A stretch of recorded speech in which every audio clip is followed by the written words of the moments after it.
Okay, let me give you a warning. Festival, full moon festival. There is a timer, 1 day 12 hours. If you click on it, there is another timer, 1 day 5 hours. According to my experience from last time, when a similar event happened, but basically still different settings, still different background, but the same mechanic. There was a patrol, there was something else here to play the games like 25 times, and some werewolves. So it's exact same pattern.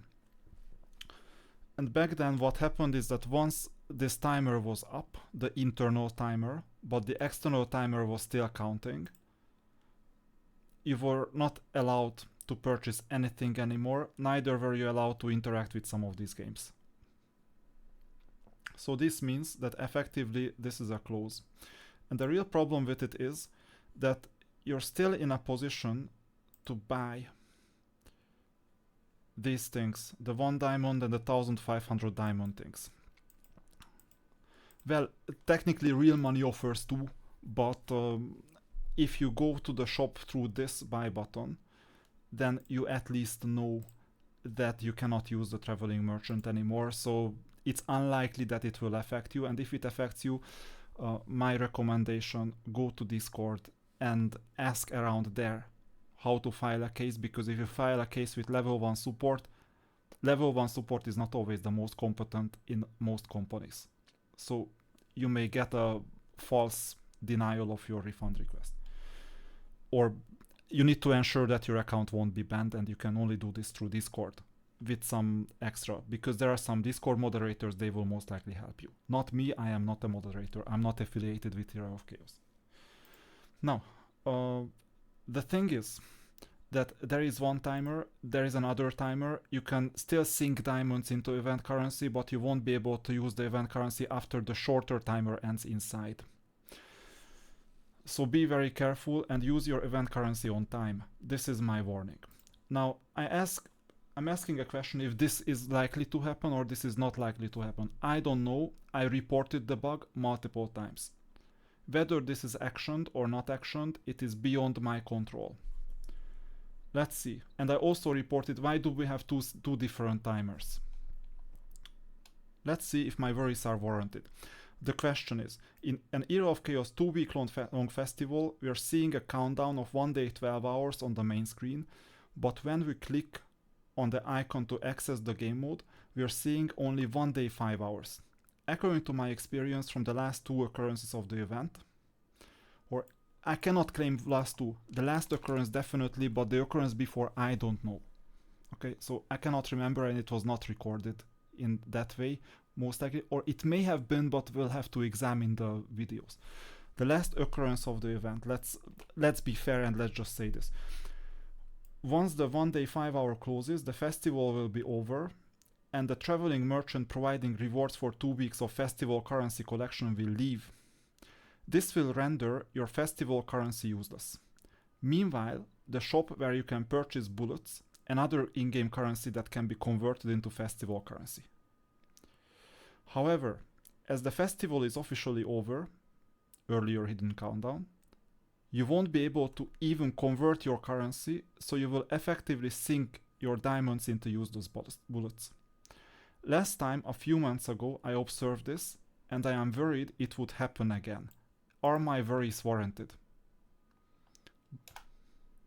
Let's see what the response is gonna be. I don't see any official confirmation from Ubisoft or the Era of Chaos dev team that supports precisely your scenario. The official support page of our Era of Chaos doesn't mention such a mechanism. However, your concern is plausible and prudent based on how many mobile game events are structured. Let me walk through what we do know and how to reason about the risk and what you can do to protect yourself. What we do know and plausible mechanics. Many mobile games events use multiple countdowns, a main event window versus a sub-mode window or redeem window that closes at different times or that close at different times. This is not Era of Chaos specific, many mobile games do this. Sometimes the front-end UI shows the long event duration, but individual sub-features, shop, currency conversion, special modes, might shut down earlier as a hidden cutoff. If you've seen this exact behavior before, i.e. the mode closes earlier, conversion ends, merchant leaves, that is strong empirical evidence that they use that pattern even if undocumented. There is a risk that the bullets festival currency conversion function may be disabled once a hidden cutoff is reached, making further purchases of conversion useless. Given that you observed exactly this pattern in a prior last occurrence, your worry is reasonable. You may be right that the 1 day 5 hours shown in the sub icon is the real last window for that sub mode, and that anything bought or converted afterward may not be usable. Please, when in doubt, use AI to educate yourself. What casts doubt? If Ubisoft or the dev team wanted to avoid player frustration, they might always allow a grace period for conversion, but that may not always be the case. Some players may misinterpret UI differences, for example delayed synchronization or caching. So what you saw in the prior event might have been a bug or client-side lag rather than intentional shutting off. Without an official patch or patch note or user communication confirming it, we cannot be 100% sure. Conclusion: given your history and what you observe, your concern is warranted. It's plausible that 1 day 5 hours is the real last cutoff, and the mode and the shop will vanish, making bullets worthless. Plan to convert as early as possible, avoid buying bullets afterwards, monitor announcements, patch notes that won't happen on Sunday anyway, contact support, and so on. Now, this is the feedback that we got. But wait a minute. You mentioned many mobile games use this main feature, sub-feature, timer earlier shutoff or earlier cutoff pattern. What is the game design or behavioral psychology concept behind this? Just in case, so that if you play other games, not Era of Chaos, obviously, and you see the same thing, or in Era of Chaos you maybe play another game that may have it, then you know what happens. Main event timer versus sub-feature earlier cutoff. Not random oversight. It's a behavioral funnel that plays on specific psychological biases. Game design intent, behavioral psychology. These are the parts. There is an active phase and there is a redeem phase. Players grind early, they spend leisurely in the redeem window. This is what the designer says. But when UI communication is inconsistent, it creates a psychological mismatch, which leads us to the behavioral part. Psychology. Hidden early cutoff. I've already spent the time and energy farming festival currency, I can't let it go to waste. This is the emotion. Once it is wasted because you don't meet the cutoff, then you may feel, next time I'll make sure to spend it earlier. I should have converted the bullet sooner. I won't risk it again. This drives future preemptive spending. You end up spending earlier, faster, and sometimes even more just in case. This is a sunk cost biased reinforcement loop in game design. Loss aversion. Obviously, you need positive emotion, you need negative emotion to have fractionation to get hooked into a game or stay hooked. And you need to lose something in order to give the game more attention in the future at times. With all the conclusions. Now, I'm not implying that any of these are happening, like endowed progress effect, time pressure and urgency cues, or obfuscation as retention tool. Especially 3 and 4, I cannot imagine any like coincidence. 5, I don't know, there are 2 timers, please fix the 2 timers. But the combined effect is called the so-called reward funnel escalation. You feel regret in the current run. You rationalize that it is your fault because you didn't pay attention. Wait a minute. Main feature, 1 day 12 hours. Sub feature, 1 day 5 hours. It's a bit ambiguous, but eventually it is my fault. I forgot to spend on time. I am bad. I am a bad player. Let me beat myself up a bit more. Let me, by the way, open my wallet and compensate with some spending just in case. Let me just give you $120 to get a new hero because I played badly. Because then I can get a Generation 4 hero, and the Generation 3.5 was 3, but I'll prove that I was not that bad, because I have the money to get the Generation 4 hero. These types of thought process. You rationalize that it is your fault. How do you compensate? Either with more attention that can be turned into more money, or with more money directly. You owe the act sooner next time. Habit formation. The next event you spend faster, earlier, and more predictably. So this means that you will sunk diamonds into the event more predictably. You give the event next time more attention, maybe even the diamonds. Even if the rewards are gonna be worse. This is sometimes called reward funnel escalation or scarcity-driven monetization loop. Very similar in spirit to season pass expiring currencies, battle pass reward rollovers, or shop reset traps. So this is the case, and if we're already here, I have just one question. Let's suppose that there is a game. And by the way, how do you play this game? It's quite simple. You sweep 5 times. You have to do it one by one, so if you held up your 70 sweeps and you went through all this, then you have to press this 65 times, but it's your fault because you didn't do 5 on a day, obviously. So why would it be a design flaw of sweep all?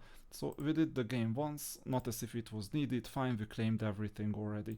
Then Werewolf, you have to battle once. I couldn't care less about the battle. Don't ask me what the battle is. The reason why I have Josephine is that I don't want a better hero, basically, because spell damage doesn't count in this specific game mode that well.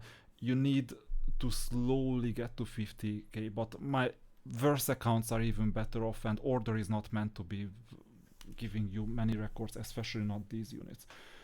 So anyway, this is the game. You see that you will need to get there for 1.5 minutes. At least we're pretending that we're exercising the game loop. I have one question. While this is going on, I will formulate the question. It is... I kept on asking. I'm just curious. I won't judge. I will just accept whatever ChatGPT will give me. I won't even comment on this.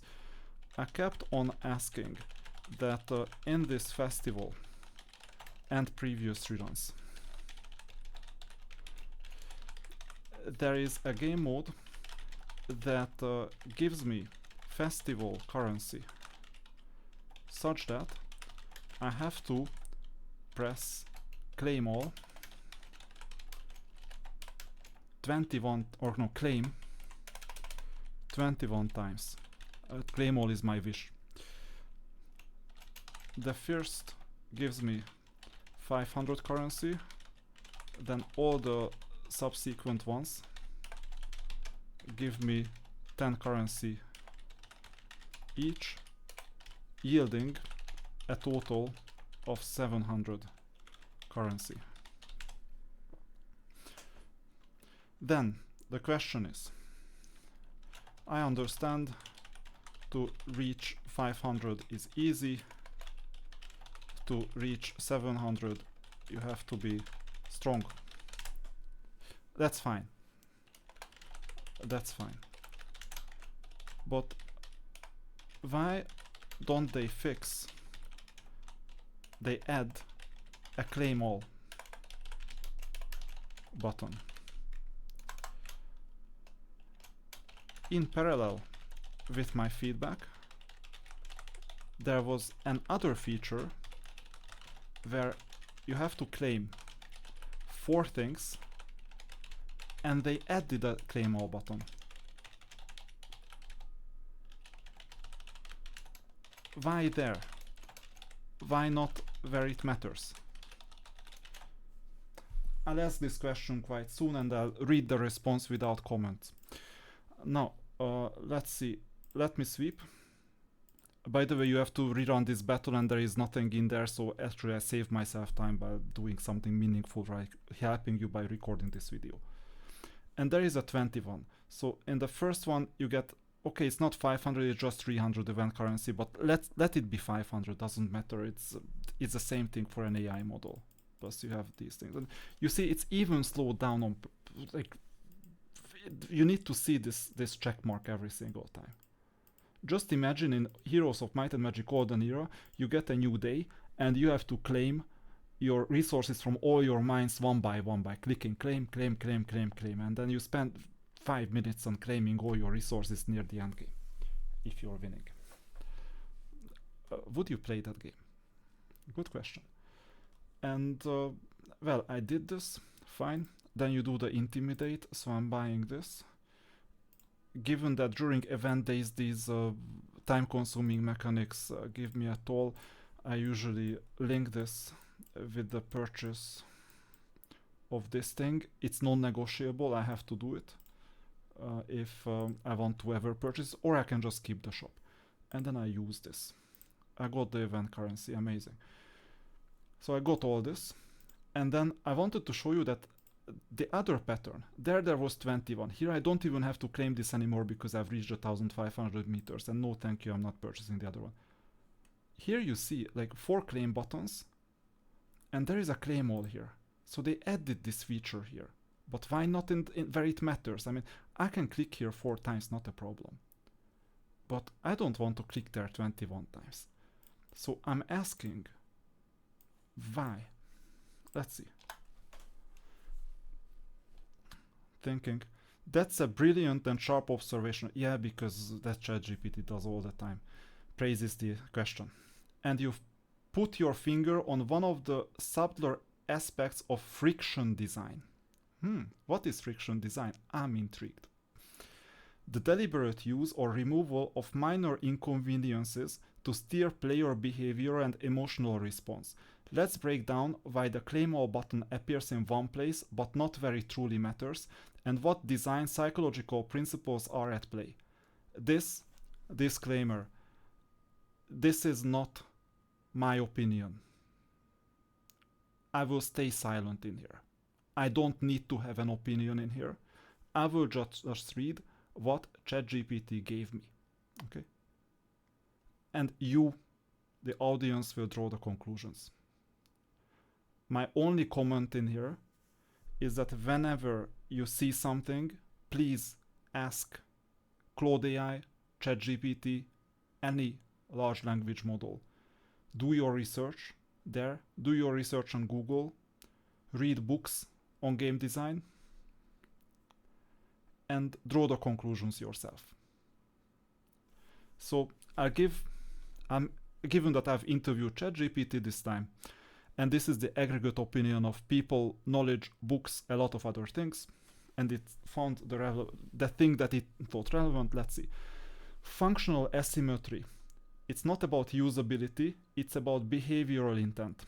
In live ops games like Hero of Chaos, a claim all button is not merely a quality of life choice. It's a control point that developers can toggle to adjust engagement duration, emotional cadence, perceived reward value, monetization friction. So they will add it where it supports positive emotion and omit it where tension or habit formation serves the game's goals. So they will add the claim all when it forms positive emotion. They will omit the claim all where habit formation, tension building desires it. This was not a comment, this was a rephrasing of the sentence without bias, without judgment. Why no claim all for 21 presses? Micro engagement and ritual reinforcement. Each individual claim tap acts as a mini dopamine trigger. You're repeating a small, low-effort action that reinforces the sense of ongoing reward and earned progress. 21 presses equals 21 reward pings equals 21 dopamine bursts. It is the same principle as opening 10 loot boxes one by one, watching each gotcha summon animation, or revealing battle rewards card by card. It is not inefficient design, it is a reward cadence mechanic. Second, retention via sunk time illusion, and this is where unfortunately the answer got cut off. So we left off with B. Please continue, because the answer was not displayed.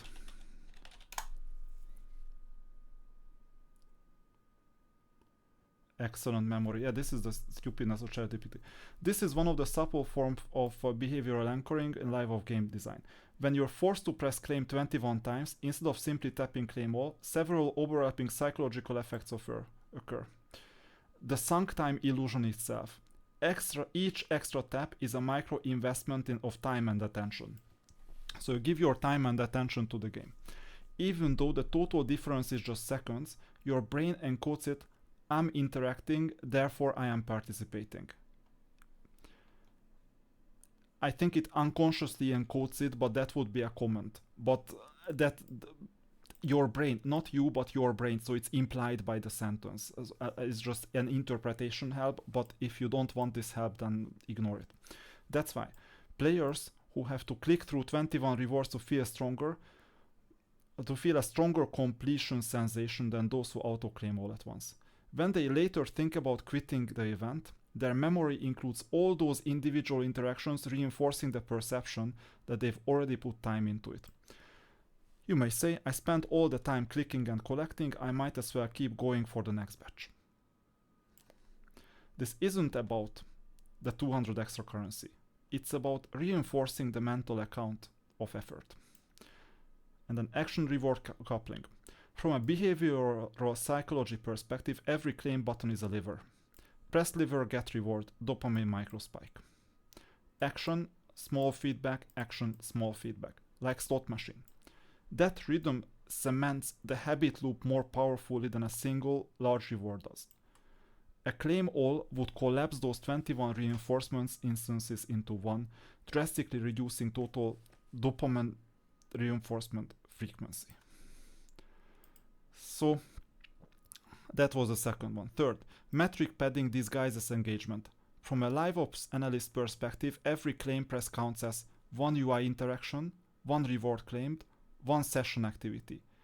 These inflate KPIs. KPI stands for key performance indicator. This is what some people measure to prove that the game is successful in some way. Okay, so that's KPI. This is not an opinion, this is education. Key performance indicator. So some manager waves that, listen, I have 200 interactions per player per day. That's a KPI. Average actions per user, that's APAU. Session duration, event retention day 2, because repetitive clicks stretch playtime. That's why the devs might add the claim all button in a trivial 4-item feature where the metric gain is negligible, but not in a 21 claim system tied to a major event KPIs.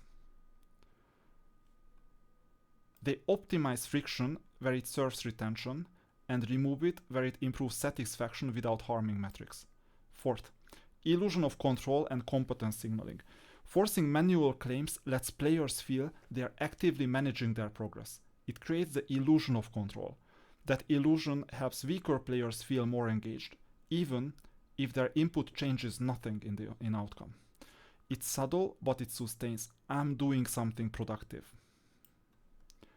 Friction as time-based retention. So in the original answer there was something called friction design, if you remember. Let's see. Here. Why such friction is intentional? We're getting there. Just giving you the connections. Low intensity friction, claim this 21 times, stretches a 5-second activity into a 40-second one. That longer stay in events means you're exposed longer to visual reminders, timers, shops, bundles. You're more likely to click into another tab. You see the countdown reminders that trigger FOMO. Here, not all of them apply based on context. This is something that you can see yourself. So even micro-friction translates into measurable retention time and monetization touch points. So friction as time-based retention. Reputation as subconscious conditioning. Or not reputation, repetition, apologies. Repetition as subconscious conditioning or unconscious conditioning. Repetition builds habit memory. Open festival claim sequence field done. The habit is another muscle memory, is anchored in muscle memory. Next rerun, your brain automatically seeks that loop, even if you consciously dislike it. That's why you feel both annoyed and compelled to complete it. This paradox, mild frustration mixed with predictable completion, is what behavioral designers call productive discomfort. It feels trivial but sustains engagement across reruns. Why claim all exists everywhere but not here? And actually it doesn't exist everywhere, but it exists in a trivial place and it doesn't exist where it's needed. Adding a claim all where it doesn't affect monetization, like a for claim feature you mentioned, is a goodwill release valve. What is a release valve? Maybe you don't understand this because you didn't live in a communist country. In a communist country where resources were really, really scarce. I will give you an example of Hungary in the 80s. Okay. I have memories of it because I was alive in the 80s as a kid. I was told by my teacher in one specific occasion to just don't say what I said at that point in time about the something specific about my parents' profession that could get our family into trouble if it was the 50s and not the 80s. And this means that if you had anything to deal with the Western countries, for example, you have products, for example, your profession needs you to travel, in that case you're suspicious, your loyalty is suspicious and you may be sacrificable for the good of the party. This is what happened in the 50s, 60s, 70s less and less, and in the 80s there was a contract, at least in Hungary, that we don't care if you like the system or you hate the system. We let you live.